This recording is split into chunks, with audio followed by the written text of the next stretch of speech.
Cambiar la historia es generar las condiciones de bienestar en la población con independencia del lugar que habite. El Perú del Bicentenario es un país descentralizado, en donde los gobiernos regionales y locales son los principales líderes del desarrollo territorial a partir de sus propias capacidades y potencialidades. En el Bicentenario, el territorio cobra un nuevo dinamismo y valor para el desarrollo económico, aprovechando al máximo el capital humano ya existente en las regiones. El Perú del Bicentenario tiene una sociedad civil aún más proactiva y fiscalizadora en su relación con todos los niveles del Estado. Reafirmamos nuestra convicción y decisión política como Gobierno del Perú y en particular como Presidencia del Consejo de Ministros para consolidar y profundizar el proceso de descentralización. Apostamos a consolidar una descentralización con enfoque territorial. Para lograr este objetivo compartido con el Gobierno nacional, gobiernos regionales y gobiernos locales, requerimos revisar nuestros roles y nuestras responsabilidades compartidas. Entre otros, esto implica realizar asignaciones presupuestales con calidad y orientadas a resultados. Asimismo, implica trabajar en 3 aspectos clave: evitar la duplicidad de esfuerzos y mejorar eficiencia de las acciones públicas a través de una adecuada planificación con enfoque territorial, en primer lugar. En segundo lugar, articular iniciativas intergubernamentales e intersectoriales a través de los diversos instrumentos de los que ya disponemos. Y en tercer lugar, consolidar mecanismos de rendición de cuentas para que todos los compromisos que asumamos se cumplan oportunamente. Reforzaremos la descentralización entonces desde un enfoque territorial y revitalizaremos el rol de los gobiernos regionales y locales. La conducción de la descentralización está migrando desde la responsabilidad de una sola entidad hacia una lógica multiactor y multinivel liderada bajo un enfoque territorial. En ese sentido, la descentralización se desarrolla como un proceso de distintos horizontes temporales. En lo inmediato, el énfasis estará centrado en consolidar espacios de coordinación y articulación, fortalecer capacidades, optimizar en la optimización y predictibilidad de recursos en los territorios y en cambios normativos que favorezcan la descentralización. Además, estamos organizando al menos un MUNI ejecutivo por departamento y 3 GORE ejecutivos al año. En el mediano plazo, la apuesta está ubicada en el diseño y la consolidación de agendas territoriales a ser lideradas por las agencias regionales de desarrollo, las que en principio serán 10. 4 serán instaladas este año en La Libertad, Piura, Ayacucho y San Martín, 4 más en el 2020 y 2 más en el 2021. También estamos convencidos de que un Estado moderno y eficaz es aquel que se acerca y escucha a sus ciudadanos. Por ello, seguiremos trabajando para reducir los tiempos y costos que le demanda a la ciudadanía la gestión de sus trámites, y parte de esto implica aumentar la cantidad de servicios integrados. Bajo este enfoque, en septiembre de 2018 inauguramos el sexto centro módulo de atención al ciudadano en Arequipa, que en solo 6 meses de funcionamiento ha superado las 110.000 atenciones, y por eso hemos decidido ir por más. Cumpliremos nuestro compromiso de multiplicar esta plataforma de atención y con apoyo del Banco Interamericano de Desarrollo implementaremos 11 centros MAC en Ayacucho, Puno, San Martín, Loreto, Huancavelica, Pasco, Amazonas, Moquegua, Apurímac, Huánuco y Madre de Dios. Antes de finalizar este año, pondremos en funcionamiento el 7º centro. Nuestra meta es llegar a 2021 con 19 centros MAC a lo largo del territorio nacional. Sabemos además que un Estado moderno también diseña nuevas formas para facilitar a la sociedad el acceso de sus servicios. Por eso, en noviembre de 2018 implementamos el nuevo concepto MAC Express, que utiliza plataformas de atención municipal para que los ciudadanos obtengan aquellos trámites ya digitalizados por las entidades del Estado. Con este nuevo concepto, proyectamos implementar 10 nuevos MAC Express a fin de año e iremos incrementando ese número hasta llegar a 30 en el año 2021. A fin de cerrar las brechas sociales, es vital que el Estado invierta en la provisión de servicios e infraestructura básica como agua, saneamiento, luz y telefonía, que tengan mayor impacto en la reducción de pobreza y pobreza extrema en el país, con énfasis en los hogares rurales, buscando que al 2021 el 33% de hogares rurales acceda a este paquete de servicios. Estos servicios tienen que entregarse de manera articulada desde una perspectiva territorial para poder lograr resultados sostenibles. Por ello, para incrementar la productividad con un enfoque territorial, se ha creado el Fondo Invierte para el Desarrollo Territorial, un fondo concursable para que gobiernos regionales y gobiernos locales puedan aplicar. Este fondo permitirá que las familias reciban servicios integrales que contribuyan a su desarrollo, especialmente a su inclusión. Tenemos un país rico en cultura y diversidad que merece mayores flujos de turismo. Para promover especialmente esto, hemos tomado la decisión de mejorar la asignación de ingresos a los gobiernos regionales de manera progresiva, para lo cual se presentará un proyecto de ley que nos permita transferir un monto equivalente a 2 puntos porcentuales de la recaudación obtenida en 2018 por el impuesto general a las ventas que hubiera gravado la venta de pasajes nacionales aéreos durante dicho periodo. Esta medida tiene por finalidad contribuir con la promoción de la actividad turística a nivel regional, otorgándoles una fuente adicional de financiamiento para proyectar la ejecución de obras que con el presupuesto tradicional no estarían en capacidad de realizar. Asimismo, con la finalidad de fortalecer las finanzas y la gestión de las municipalidades que se encuentren en una situación financiera vulnerable, presentaremos también al Congreso de la República un proyecto de ley que permitirá a las municipalidades que se encuentran en riesgo de insolvencia sincerar y reestructurar algunos pasivos. Al cabo de poquito más de un año, este gobierno ha presentado una reforma de la justicia, una reforma de la política, ha consolidado el proceso de reconstrucción, ha presentado una política nacional de competitividad y una política nacional de igualdad de género. Cuando miremos hacia atrás la gestión de este gabinete, el éxito debería medirse a partir de las condiciones que dejemos para generar mayores posibilidades para nuestros jóvenes. Los jóvenes para quienes este país debe ser el lugar de su esperanza. La pertinencia de nuestras acciones se evaluará en condiciones de mayor igualdad para hombres y mujeres. Los resultados debieran traducirse en los territorios en los que el Estado es una institución que transforma los problemas en una posibilidad. La gesta que continuamos hoy debería permitir sentar las bases para otro futuro, generar garantías para el presente y permitir que nuestros jóvenes consigan cambiar nuestra historia. Para sentar nuevas bases, avancemos juntos con la reforma política y la reforma de la justicia.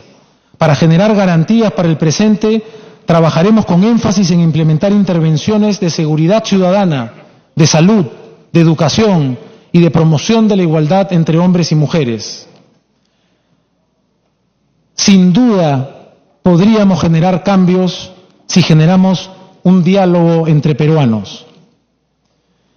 En un país donde hoy en día es inevitable sabernos diferentes, en un país donde el racismo sigue operando, en un país desigual, alejado, contrastado, el diálogo es importante y es importante que entendamos que todavía no hemos desarrollado la capacidad de aceptar al otro.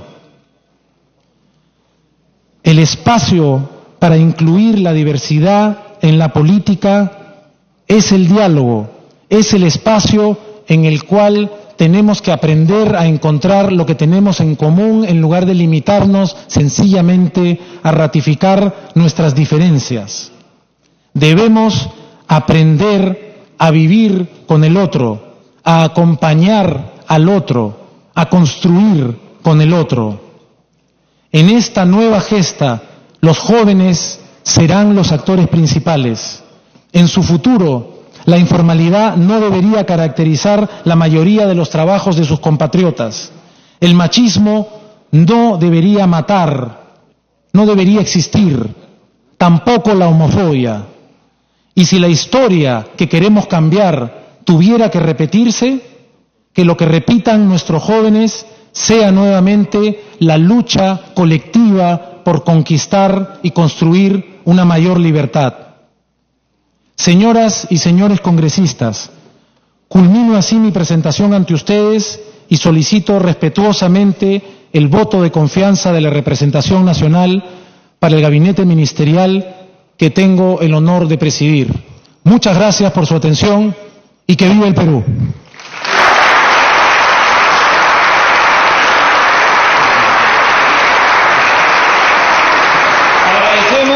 Al señor Salvador del Solar, presidente del Consejo de Ministros, por su exposición.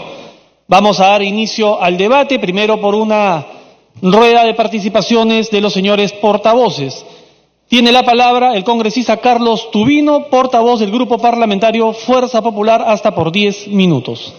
Ahorita no. Muy buenos días.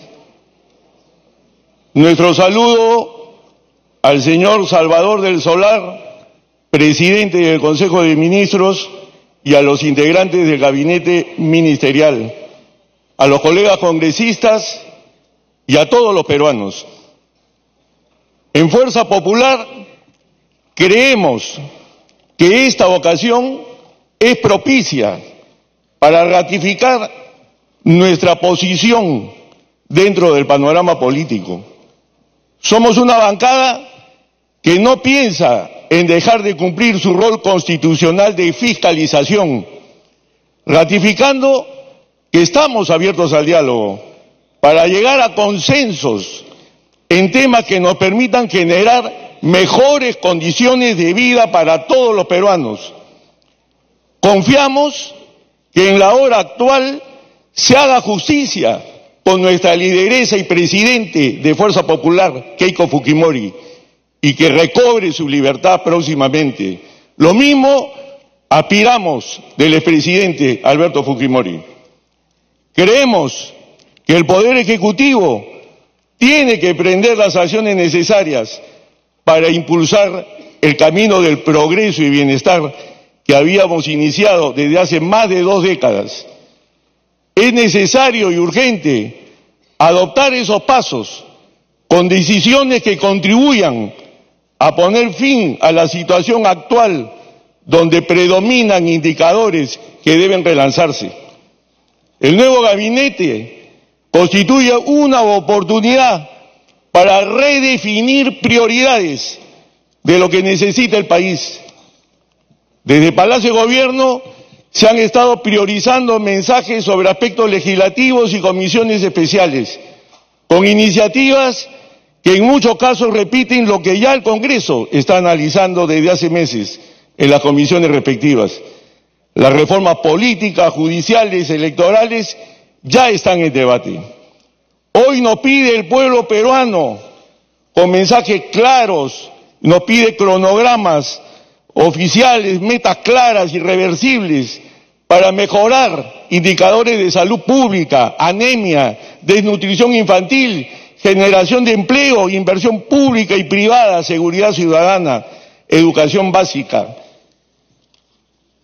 Voy ahora a continuación a tocar algunos puntos que consideramos prioritarios. Primeramente, sobre el aspecto de nuestra economía. Crecemos, y este año lo vamos a hacer, y esperamos que así se cumpla, 4%.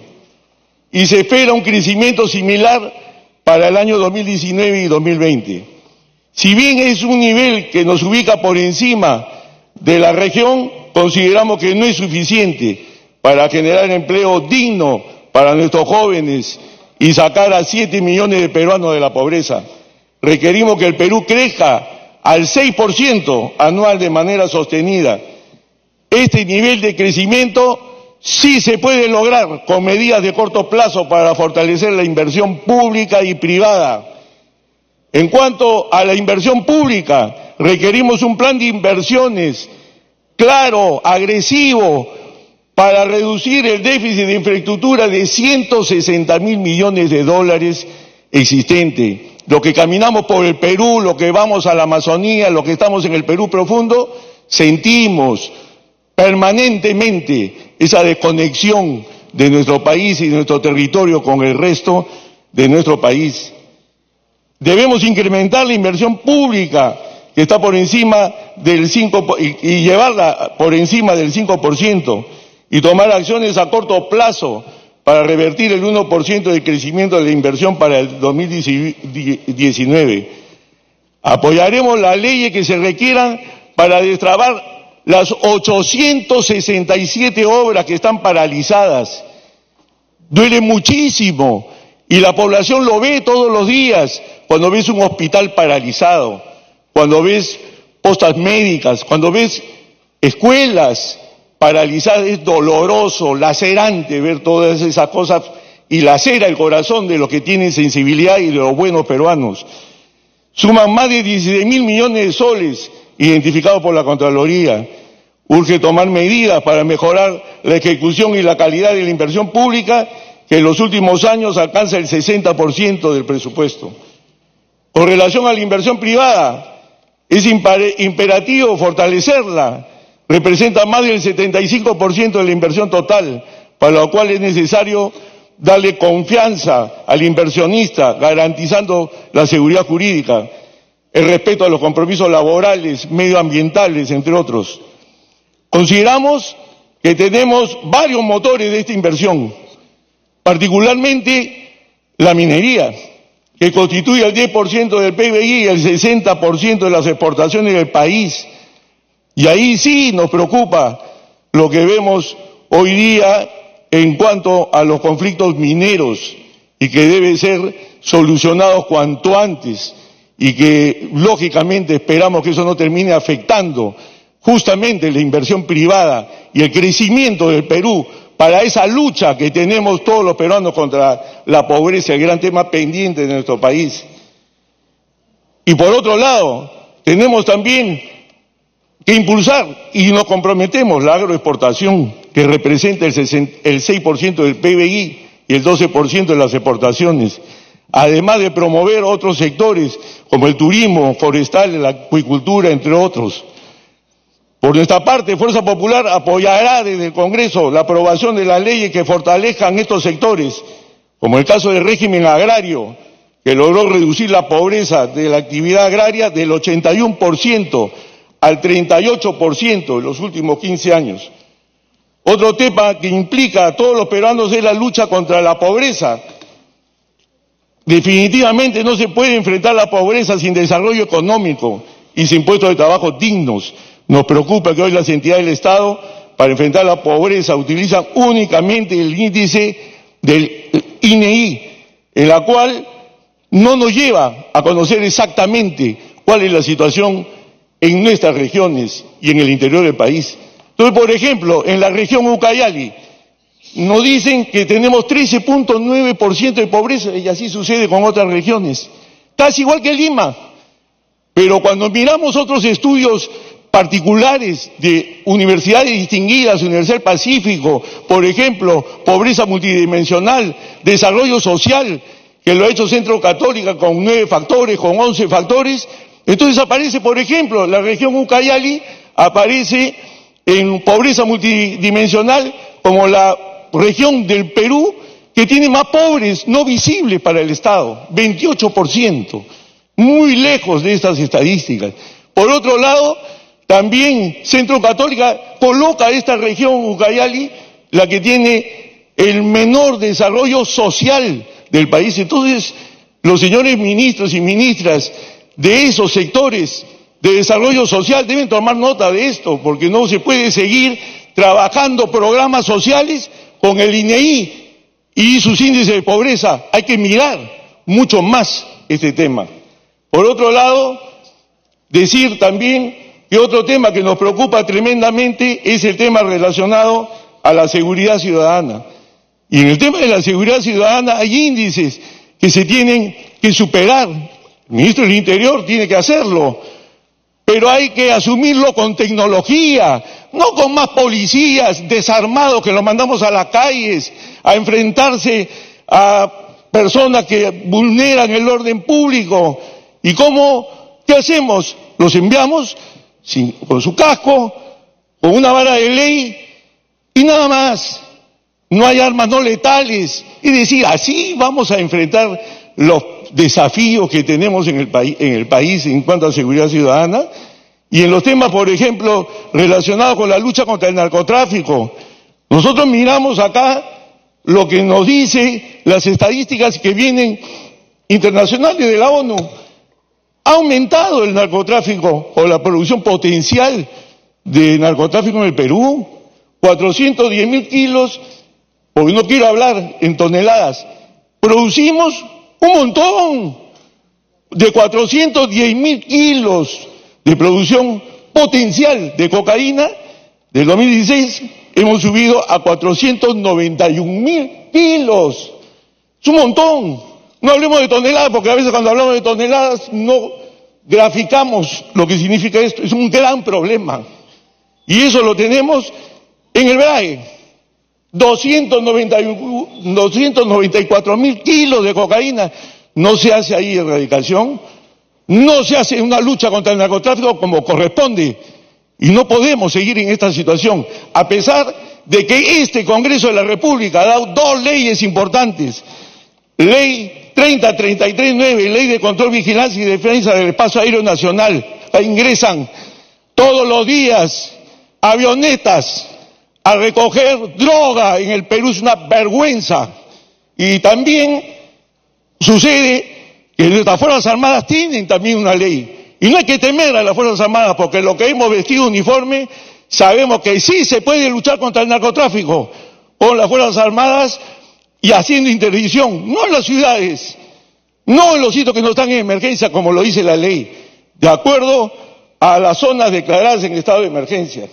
Entonces, hay muchas cosas que podemos trabajar, el gobierno y nosotros desde el Congreso, y lo hacemos, pero queremos decisiones. Tiempo adicional. Muchas gracias. Entonces, son temas importantes, y muchos más hay. La Amazonía. Hoy, el mundo mira la Amazonía, pero ¿miramos nosotros los peruanos a la Amazonía? No miramos a la Amazonía. Y eso lo dice el presupuesto general de la República. Es el 61% del territorio nacional. Quienes caminamos por ahí, ¿vemos a nuestras Fuerzas Armadas? No siempre, señor. La vemos muy poco, porque se necesita un redespliegue de las Fuerzas Armadas en territorio nacional para velar por los intereses del Perú en el siglo XXI. No estamos en otro siglo. Miremos para adelante. El mundo nos mira y cada día hay más ONGs acá haciendo de las suyas en la Amazonía, defendiendo los intereses del primer mundo, no los nuestros. Porque nosotros acá tenemos que tener bien claro que tenemos que proteger nuestros bosques, pero tampoco la solución es la intangibilidad de los bosques, que al final nos sume en la pobreza y en la miseria. Y esas son las cosas que tenemos que ver. Se tiene que hacer luchas integrales. Acá tenemos, por ejemplo, cuando no se tiene bien claro la actividad y cómo realizarla. Volviendo al tema del narcotráfico, en mi región acaba de salir el día viernes un decreto supremo que está paralizando la vida económica, en este caso de la región Ucayali. Esa es una forma de luchar contra el narcotráfico, paralizar los hidrocarburos y su abastecimiento. la gasolina a la población. Tremendas cosas hay ahora en Pucallpa, porque de un día para otro se pide un montón de... Con Greta Tubino van 13 minutos, un minuto para que concluya. Se piden un montón de gestiones y no se da plazo para poder solucionar estos problemas. Entonces los grifos de un día para otro tienen que cumplir una serie de requisitos, porque en una zona, y ya se han considerado algunos distritos, que de la provincia de Parabat y en Pucallpa, que es raro, porque Pucallpa tiene 3 distritos. Entonces uno de los distritos está dentro de estas prohibiciones y los otros 2 no. Entonces hoy día en Pucallpa puede haber pues cualquier negociado de los otros 2 distritos con respecto a lo que se ha paralizado el abastecimiento de combustibles. Entonces hay muchas cosas que hacer en lucha contra la pobreza, seguridad ciudadana, decisiones, porque no queremos nadar en narcotráfico y no tenemos por qué impulsar narcotráfico al resto del mundo. Así que Fuerza Popular va a apoyar esas cosas. Fuerza Popular sí quiere llegar a consensos, sí quiere que el Perú progrese y sí está dispuesta a caminar en el camino que hoy aflige a los peruanos y mejorar sus condiciones de vida. Muchas gracias. Gracias, congresista. Tiene la palabra el congresista Humberto Morales, portavoz del Grupo Parlamentario Frente Amplio. Hasta por 10 minutos. Gracias, presidente. Saludar a los ministros que se encuentran presentes y además a la representación nacional. Presidente, nosotros hemos escuchado un discurso con bastante carisma, hemos escuchado un discurso con varias posiciones ideológicas, aunque algunos quieren negar lo ideológico, porque dicen que lo tecnocrático no es ideológico y es una falacia, ¿no? Si no, pregúntenle a Friedman, Hayek, Mises, esos amigos a quienes respetan bastante. Pero para nosotros, presidente, en estas circunstancias, nos vemos en la necesidad de colocar puntos claves de lo que está pasando en el Perú. Primero, nos vemos en un país donde la presencia del Estado en situaciones donde la propiedad privada se coloca por encima de las comunidades campesinas y violentan propiedades comunales, ausencia del Estado. Y si la hay, tienen contratos para defender a esos intereses particulares de poderosos en este país. Y ahí están las bambas. Y habría que preguntar, presidente, que el ministro del Interior y el ministro de Defensa tengan que responder por cómo es así que soldados de la patria y policías contratan con esas empresas para que les den protección. Eso, por ejemplo, no se ha dicho. Habría que preguntar acá, presidente, ¿cómo es que se ha cambiado un mineroducto por una carretera en beneficio de empresas que ya habían acuerdos? ¿Cómo es que, presidente, aquí en el país ha habido acuerdos y promesas como ese plan de desarrollo que se planteó en Apurímac, en el corredor minero, y que nunca, o por lo menos hoy, no se ha dicho qué cosa se ha planteado? Tenemos que decir además, presidente, ¿al servicio de quién se encuentran nuestras instituciones? ¿De los poderosos de este país? ¿Al servicio de quién se encuentra el Estado peruano? ¿El gobierno? ¿El ejecutivo? ¿Al servicio de los intereses de cúpula de los 12 apóstoles? Eso es lo que se tiene que decir claramente y no se ha dicho, presidente. Se ha dicho, y hoy día ha anunciado el Premier que en este año, lo voy a leer literalmente, este año tiene una meta de adjudicación de 2.049.000 millones bajo asociación público-privada, 700 millones bajo obras de impuestos, en sectores de transporte, saneamiento, educación, entre otros, que beneficiarán para regiones del país. Para el periodo 2019-2021, el portafolio de proyectos de proinversión supera los 10.300 millones de dólares. Cierro comillas.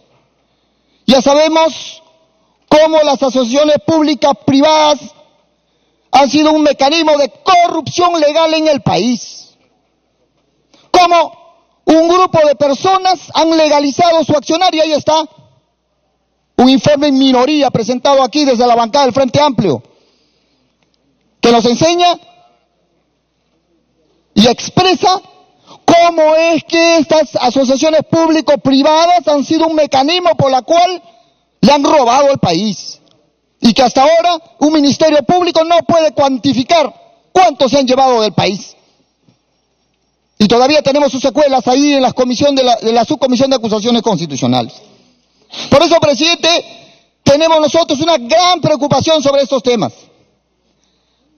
sobre la flexibilización laboral, que fue presentado aquí en un momento determinado como parte de la solución de la competitividad y productividad con un decreto supremo que llegó acá al Congreso de la República. Y en ese acápite número 5, donde se dice crear condiciones para un mercado laboral dinámico, competitivo, para la generación de empleo digno, se está hablando básicamente cómo se violentan derechos laborales de los trabajadores. Inclusive, en este momento hay un proyecto de ley presentado por la bancada mayoritaria. ¿Para qué, presidente? Para que puedan resolver el despido masivo de los trabajadores con una indemnización, porque dicen y consideran en ese documento analítico, tecnocrático que han traído acá, que hay una relación directa entre pérdidas económicas y las dificultades para retirar a trabajadores. Y acá hay un proyecto de ley ya, pero también en contraparte tenemos que decir, presidente, que nosotros hemos presentado el proyecto de ley 3908 para la derogatoria de ese decreto que viene y que violenta directamente los intereses de la negociación colectiva de los trabajadores y violenta directamente derechos laborales.